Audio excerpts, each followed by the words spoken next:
এবং গভীর সমবেদনা তাদের পরিবারের প্রতি। আমি নিজেও 2 সন্তানের জনক। আমার 2 ছেলে আছে, তারা স্কুলে পড়ে, একজন পড়ে 8-এ পড়ে, আরেকজন পড়ে 9-এ।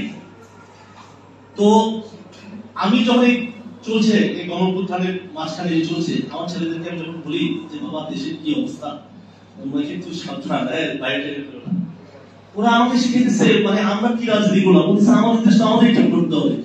মানে আমার জীবনে সারা জীবনের রাজনীতি মানে আমাদের যে কি বলবো যে আমাদের যে বেঁচে থাকার একটা লড়াই, বেঁচে থাকার লড়াই।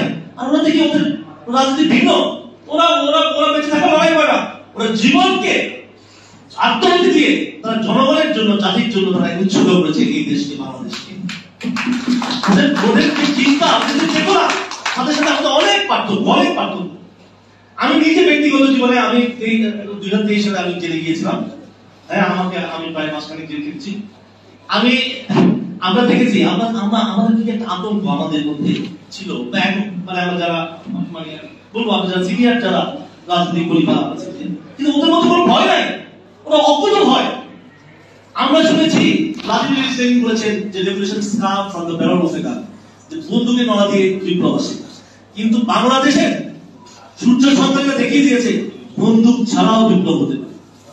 শুধুমাত্র ঐক্যবদ্ধ জনগণ যদি বন্দুকের সামনে দাঁড়াতে পারে তাহলে সশস্ত্র বাহিনীও তাদের সাহায্যে এগিয়ে আসে। সেটা কিন্তু এই বাংলা অবলম্বন করেছে।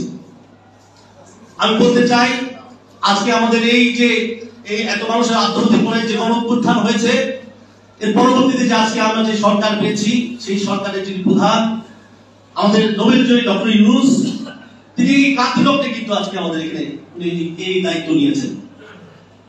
উনি বলতে হবে যে 84 বছর বয়সে এই বিধ্বস্ত এই 16 বছরে ঘুরে খাওয়া একটি অর্থনীতি, ঘুরে খাওয়া একটি অবকাঠামোকে উনি সুন্দর করে আবার তারা গভর্নমেন্ট করে উনি যে এই বয়সে প্রত্যয় নিয়েছেন, আমাদের তার পাশে দাঁড়াতেই হবে। আমাদের তার পাশে দাঁড়াতেই হবে যাতে এই 16 বছরের যে এই যে কিছু অমীমাংসিত বিষয় সেই যে মীমাংসা করে দেবে, সেই জন্য সেই দিন পর্যন্ত আমাদের কিন্তু আমাদের অপেক্ষা করতে হবে। আমাদের ছাত্র সমাজের, আমাদের নাগরিক সমাজের যে এক দফা দাবি ছিল পতিত স্বৈরাচার শেখ হাসিনার পতনের সাথে, সেখানে একটা কথা ছিল রিফর্ম। রিফর্ম কিন্তু কথা ছিল, আমাদের সেই রিফর্মের দিকে কিন্তু যেতে হবে। আমরা যদি রিফর্মে না যেয়ে আমরা যদি মনে করি যে এই যে এক স্বৈরাচার চলে গেল, আমরা যদি মনে করি এই দুঃশাসন চলে গেল, যে আবার নতুন করে এক দুঃশাসন আমরা এখানে আমরা প্রতিষ্ঠা করব, তাহলে কিন্তু এই যে এত মানুষের যে জীবন আত্মহত্যা দেওয়া সেটা কিন্তু বৃথা যাবে। আমাদের উচিত হবে এই যে মধ্যবর্তী সরকারের যে ডক্টর ইউনূসের সরকার, সেই সরকারের কাছে আমার এক দফা, সেটা হচ্ছে অবশ্যই আপনাকে সেই রিফর্ম করে দিয়ে যেতে হবে। সেই রিফর্ম না করা পর্যন্ত আপনি তড়িঘড়ি করে যদি একটি নির্বাচন দিয়ে দেন, ওই নির্বাচনে যেই সরকারই আসবে, আমরা জানি যে নির্বাচনে কেমন সরকার আসতে পারে বাংলাদেশে, এটা বাংলাদেশের যে কালচার রাজনৈতিক দলে, আমরা সেই কালচারের বাইরে আমরা নিজেরাও সেই কালচারে যদি আবার আরেক দুঃশাসক, আবার আমরাই যদি দুঃশাসক হয়ে যায়, আমি অন্যকে দোষ দেব না, আমরাই যদি কোনোভাবে এমপি হয়ে আবার সেই দুঃশাসন শুরু করে দিই, তাহলে আমাদের সাইডের প্রতি, আমাদের মুক্তর প্রতি, আমাদের সেই পানি আমাদের কাছে যে বিলিয়ে দেওয়া সে মুক্ত, তার প্রতি অবিচার হবে। তো সেটা আমরা করতে পারি, সেটা করতে দেওয়া উচিত হবে না। দয়া করে, এবং যারা আমরা মনে করি যারা ক্ষমতায় যারা আসবে আগামী যে নির্বাচন আমরা চোখে দেখছি, তাদের প্রতি আমার অনুরোধ যে আপনারাও আপনাদের দলকে কিন্তু রিফর্ম করতে হবে। আপনাদের দলের ভেতরে যদি কোনো দুষ্ট ছেলেমেয়ে থাকে, যদি কোনো অনৈতিক কাজে লিপ্ত থাকে, আপনারাও কিন্তু আস্তে আস্তে করে সেখান থেকে আপনাদেরকে রেকটিফাই করেই কিন্তু এটা লাস্ট করে দিবেন। না হয় যেটা হবে, এরপরে আর হাসিনা সরকার কিন্তু পালিয়ে গেছে, হাসিনা পালিয়ে গেছে, প্রস্তাবনাটা তার পরিবার নিয়ে পালিয়ে গেছে। আমরা যদি ভুল করি আমরা কিন্তু পালাতেও পারবো। এখন বিপ্লবীরা রাস্তায় ঘুরছে, ওরা রাস্তা পাহারা দিচ্ছে, আমার বাড়ি ফেরি ফুলগাছি, তারা বন্যায় খাদ্য দিচ্ছে, বন্যার্তদের সাহায্য করছে। আমরা ভুলে গেলে চলবে না। আমরা যদি ক্ষমতায় গিয়ে যদি একই কাজ করি, সেই কাজটা তো অত্যন্ত দ্রুত খালি স্বাধীনতার ক্ষেত্রে বিক্রি করেছে আর আইন আবেদন করেছে।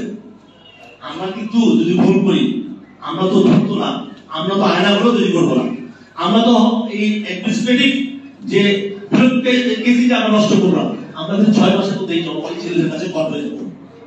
আমাদের চুন থেকে নুন বসবে, কিন্তু এই ছেলেরা রাস্তায় আমায় পিটাবে যদি আমরা ভুল করি। এটা সত্য না, এটা সত্য।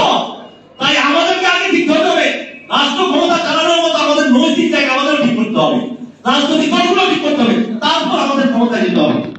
পাশাপাশি পাশাপাশি আজকে যারা ক্ষমতায় আছেন, মানে যারা দায়িত্ব নিয়েছেন, ক্ষমতা বলবো না, আজকে যারা দায়িত্ব নিয়েছেন তাদের প্রতি আমাদের অনুরোধ, আপনারাও কিভাবে প্রত্যেকটা রাজনৈতিক দলের সাথে কথা বলে, শুধুমাত্র যেহেতু আপনাদের ম্যান্ডেট নেই এটা বুঝতে হবে, এবং আপনাদের মতো রাজনৈতিক ব্যক্তি নয় যারা আছে তারা কিন্তু সুশীল সমাজের লোকজন, এনজিও লোকজন, তারা কিন্তু পলিটিক্সটা আসলে বোঝেন না।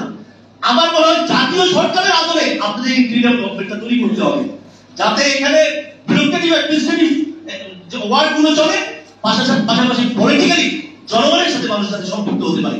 এই দুটো সমন্বয় করলে আপনাদের যে ইন্টিরিয়ার গভর্নমেন্ট আপনারা যথেষ্ট সময় পাবেন, সেই সময়ে আপনারা কিন্তু রিফর্মগুলো করে একটা জাতীয় নির্বাচনের মাধ্যমে, জনগণের ভোটের মাধ্যমে নির্বাচিত সরকারকে আপনারা ক্ষমতায় বসাতে পারবেন। আমি আজকে আর দীর্ঘ করবো না, আজকে অনেক বক্তারা আছে, আমার ভালো লাগছে আজকে এই মুক্ত বাংলাদেশে আমরা কথা বলতে পারছি, এবং আমরা একজন আরেকজনের সাথে অনেক না দেখা মানুষকে অনেকদিন পরে আবার দেখলাম, ভালো লাগছে। পাশাপাশি আপনাদের বলছি যে আমি ফেনী মানুষ, আমার বাড়ি ফেনী ফুলগাছি, আমাদের এলাকা কিন্তু ডুবে গেছে।